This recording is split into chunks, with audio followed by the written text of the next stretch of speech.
Now, is a minimum wage a good or bad thing? South Africa's government wants to introduce a national minimum, but some economists think it could actually destroy jobs. And South Africa's unemployment rate is already at its highest for 13 years. Now, they argue that the proposed figure of just under $250 a month is too high and that many employers won't be able to afford it anyway. The Treasury has argued that around 715,000 jobs would be lost and the economy would shrink by more than 2%. South Africa's left-wing party, the Economic Freedom Fighters, has rejected the proposal, saying actually it favours business at the expense of workers and it will not accept anything below $320. Well, for more on this, we are joined by Nikita Reddy. She is from the employment and benefits law firm Bowman's in Cape Town. Nikita, thank you very much for joining us on Money Talks. Just for our viewers around the world who are thinking $250 a month, that's just really not very much, is it? Put it in context of South Africa's economy.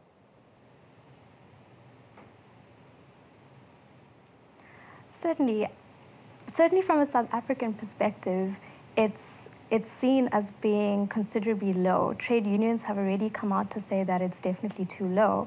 However, the panelists have actually provided a report that says that 47% of South Africans in the labour market actually earn below the proposed minimum wage.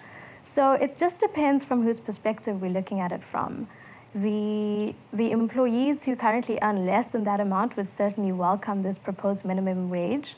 However, economists, as you've said, have already made the point that it's too high and it's going to hit small businesses the hardest. Okay, what's going to happen if the people who are earning less than $250 a month find that their employer can't afford to pay them the minimum wage and then they lose their job as a result? There is that potential that employers simply won't be able to afford the minimum wage and it may actually result in job losses.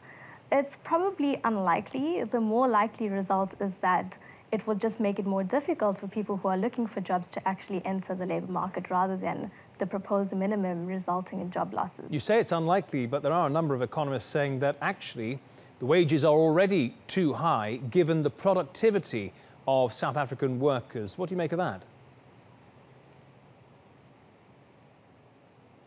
Well, we say it's unlikely because the concept of a minimum wage in South Africa is not actually new. There are sector-specific minimum wages that currently exist. So, for example, domestic workers in the cleaning sector, in the security sector. So there's already minimum wages that apply, and businesses just have to make do with what the laws impose. So what about the issue of productivity, though? It's probable that the only real issue will be. Well, one of the main reasons for imposing the minimum wage, it's been said, is to actually increase a stabilized workforce, and that will actually increase productivity. Nikita Reddy in Cape Town, thank you. Workers will have an increased wage and will strike less. Thank you very much. I think we had an audio interruption there, couldn't quite hear you, but thank you very much for your analysis.